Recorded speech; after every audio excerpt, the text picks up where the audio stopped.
Over the past 5 years, as an artist, I have signed deals with some of the biggest record labels on the planet, and in just the past 12 months, I've had meetings with every major record label in the UK, finding out what it takes to get signed.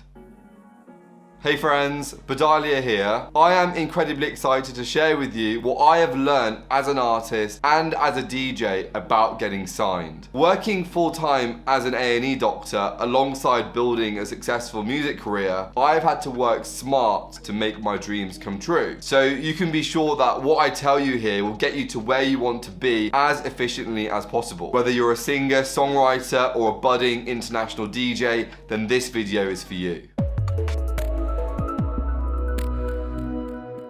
Getting in touch with an A&R at a record label is probably the hardest part of the entire process, but not anymore. Personally, I don't see any point in emailing a generic demo email address or submitting demos online because they are flooded with demos, and in reality, labels don't have time to check them all properly. So we need to find the exact person to contact at the labels, and the single best and underrated place to find people who work at labels is LinkedIn.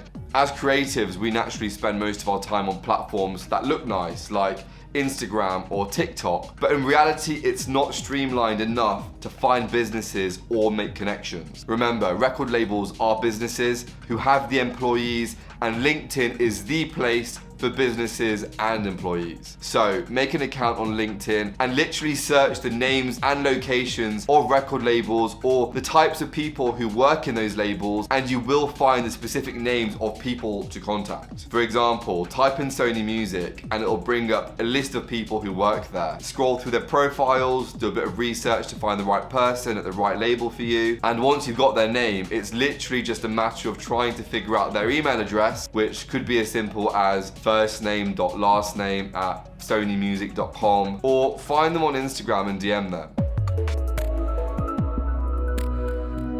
It's so tempting to go straight for the A&Rs who typically sign the artists, but they're literally bombarded and probably won't reply unless you have something mega to offer them. So to be more creative and original about your approach, if you have something interesting about your profile or artist brand, try thinking outside the box and get in touch with a marketing team member who might be more receptive to hearing your ideas, and you never know, they might eventually put your music in front of the A&Rs. If you're enjoying the video so far, make sure you hit the like and subscribe buttons, and let's get into how you build these relationships. The only way you'll get a reply is if you're genuine in your approach when you're contacting a label, or if you've built a relationship over time. So the most important thing to do early on in the communication is to add value without asking for anything in return. For example, you could be a singer-songwriter and record a cover of one of their lesser known artists' latest releases and post that cover video online, say on your YouTube or Instagram, getting loads of friends to share it. Then you could casually email it over to the marketing person at the label with a nice hello. Or if you're a DJ and producer, you could record a video of you playing another producer's track at one of your live gigs or in a radio mix, and then send this over to the artist, their management, or even the label to show that you're just a nice human being adding value to the music world. This is exactly what I did in the past, and it got me a serious conversation with an amazing label years later. Through building relationships and developing my social media, I got the chance to DJ on TV. When that happened, I reached out to a marketing contact at Warner and told them that I'd love to play their new Diplo and Purple Disco Machine release, and just wanted to let them know.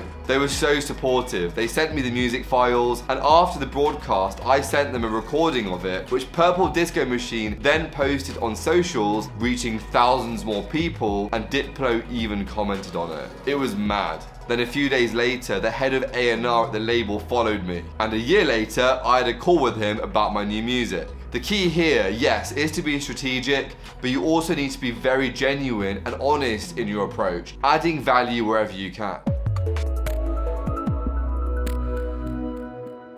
In this day and age, music predominantly lives online. We listen to it in places like Spotify and Apple Music, and often follow our favorite artists on social media. Our social media profiles are essentially our shop front. It's where people see what we look like, hear how we sound, and it gives our audiences the chance to build a much deeper connection with us. I would definitely recommend developing your profiles on Instagram and TikTok, having professional looking headshots as your profile photos, but also regularly posting content from your life as an artist, but also behind the scenes lifestyle photos and videos, so you can grow audiences who are fully engaged with your world. In your branding, be creative and find ways to make yourself stand out, and think about what your USPs really are. We are all so unique. Is it what your other full-time job is? For me, I'm also a doctor, and as I integrated this more into my artist brand, this meant I got a lot more interest from labels because I had something marketable. Or is it one of your passions? Say you love cooking or football. Or is it one of your personality traits? Don't hesitate to share this online because it's how people get to know you. Firstly, TikTok loves music content, and the algorithm is incredibly powerful at pushing your content to people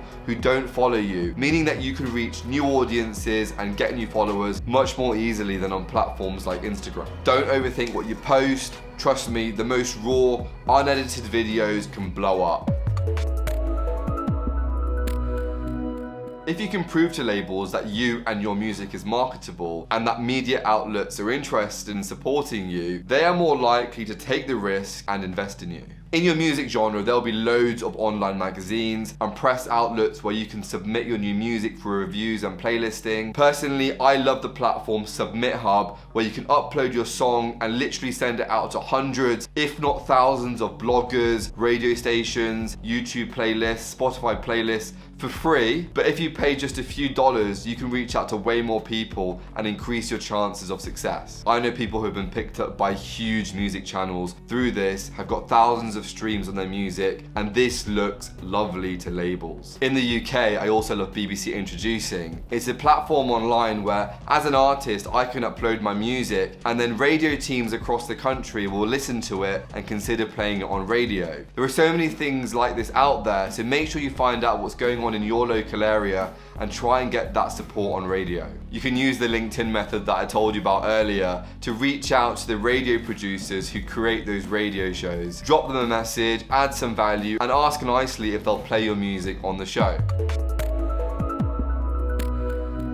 Once you've started generating a small buzz, you need to document it all in one place, either in a PDF document that you can attach to emails or on a web page. It really does not need to be anything complex, but I would say your focus should be making it as visual as possible. Don't have too much text on there, because if you're sending this to radio shows or A&Rs, they're not going to have time to read everything. It needs to be eye-catching and to the point. And as time goes on, send this media pack to bigger and bigger media outlets to see if they'll get behind you. Use every opportunity as a springboard to get to the next step.